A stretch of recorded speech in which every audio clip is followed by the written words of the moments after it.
A lot of men say they're attracted to Russian women, but almost nobody can explain why in a way that's actually honest. Because the real reason usually isn't just physical, it's psychological, emotional, and rooted in patterns most people don't even realize they're following. And that hidden pattern is where this gets really interesting.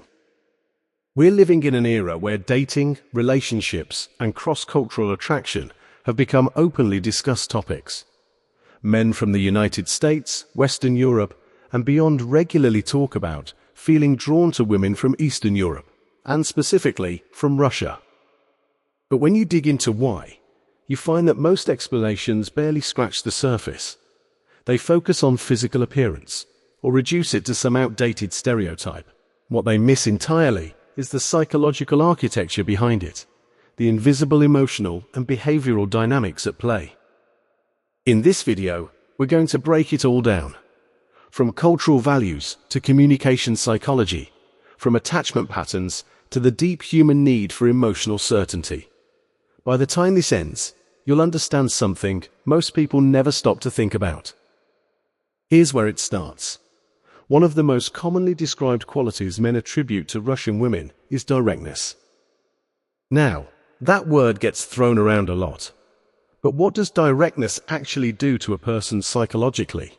In a world where social communication has become increasingly coded, layered, and ambiguous, where people say one thing and mean another, where digital conversations are filled with subtle signals and indirect messaging, directness feels almost disorienting. And disorienting in a good way. Psychologically, humans respond strongly to behavioral clarity.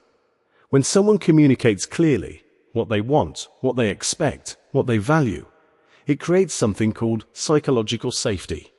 It removes the mental load of deciphering mixed signals. Research in interpersonal communication consistently shows that people feel more connected, more respected, and more attracted to partners who communicate without layers of ambiguity. Russian cultural norms, shaped by decades of necessity and collectivist social structures, tend to produce a communication style that is refreshingly unfiltered.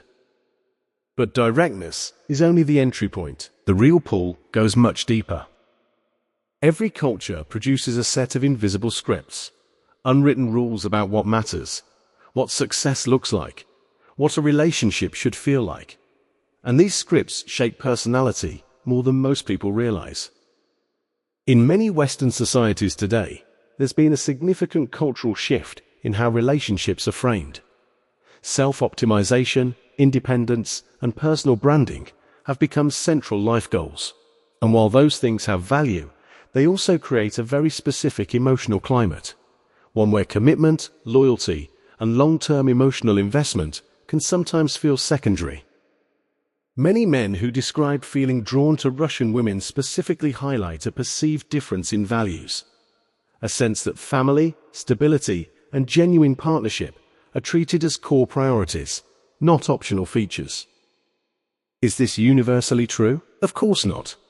Individual variation always exists, but culturally embedded values do leave psychological fingerprints on behavior.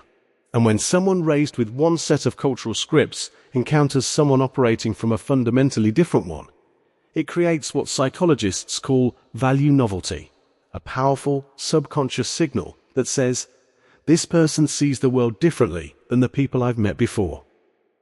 And novelty, psychologically, is one of the most potent triggers of sustained attraction.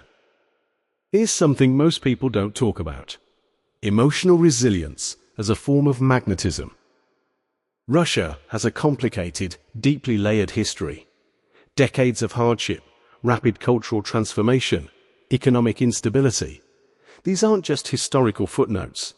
They shape generational psychology. They produce people who have learned to navigate difficulty without falling apart. Men, particularly men who are themselves ambitious, driven, and dealing with high-pressure lives, often describe an unconscious pull toward partners they perceive as emotionally grounded. Not cold, not unfeeling, but steady, capable of holding their own. Psychologically, this maps onto the concept of secure attachment attraction.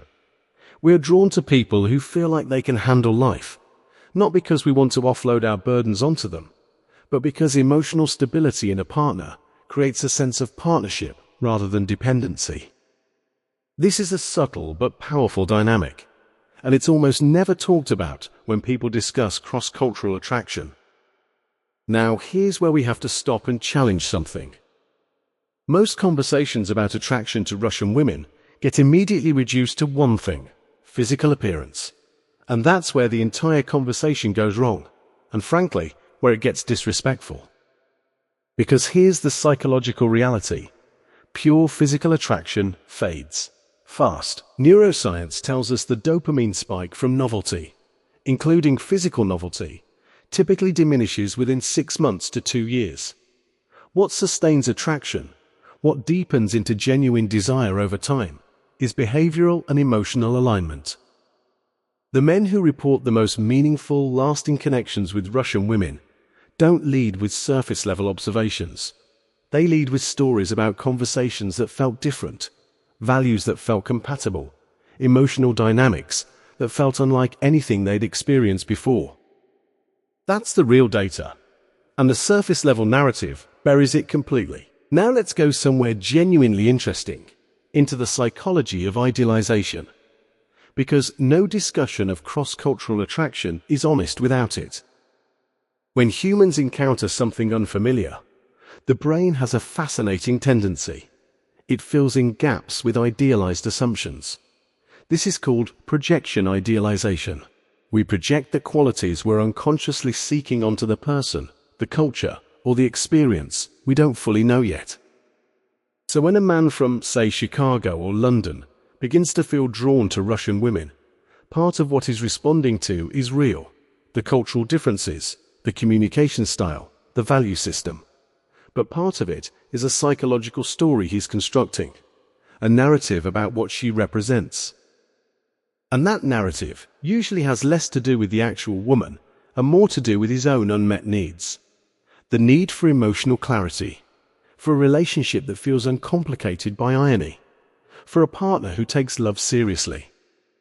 This isn't a flaw, this is human. Understanding it doesn't diminish the attraction, it makes it more honest. It asks us to look at what we're really seeking, and whether we're projecting a story onto another person or genuinely connecting with who they actually are.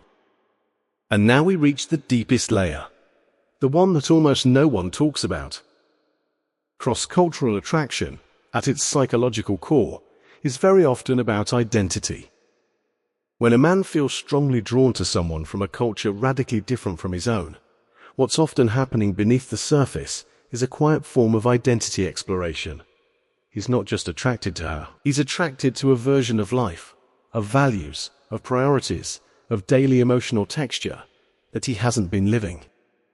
Psychologists who study what's called the self-expansion model of attraction argue that we are powerfully drawn to people who expand our sense of self. People who show us that life can be lived differently, that other priorities are possible, that the world is larger than the small social script we've been following. Russian culture, with its intense literary tradition, its emotional depth, its complex relationship with beauty and suffering and resilience, represents a kind of psychological otherness that certain people find profoundly magnetic. Not because it's better or worse, but because it's genuinely different in ways that feel meaningful. And meaningful difference, when it resonates with your own unspoken desires, creates a pull that's very hard to explain, but very easy to feel. Here's what all of this really comes down to. Attraction, real, lasting, psychologically rooted attraction, is never as simple as it appears from the outside. It's rarely about just one thing. It's a layered signal, a combination of novelty, value alignment, communication resonance, emotional safety, and unconscious self-expansion. When we reduce it to surface-level explanations, we lose the actual story. And the actual story is always about human beings trying to find, in another person, in another culture, in another way of being, something that feels true to who they are or who they want to become. That's not specific to attraction to Russian women. That's the psychology of attraction itself. But cross-cultural attraction makes it visible in ways that same-culture dynamics often don't. The next time you notice a strong pull towards someone radically different from you, don't dismiss it and don't simplify it. Get curious about it, because that pull, if you follow it honestly, will tell you something real about yourself. If this shifted something in how you think about attraction and human psychology, drop a comment below. I'd genuinely love to know what part hit hardest. And if you want to go deeper into the psychology of connection and cross-cultural behavior, there's another video right after this one that you won't want to miss.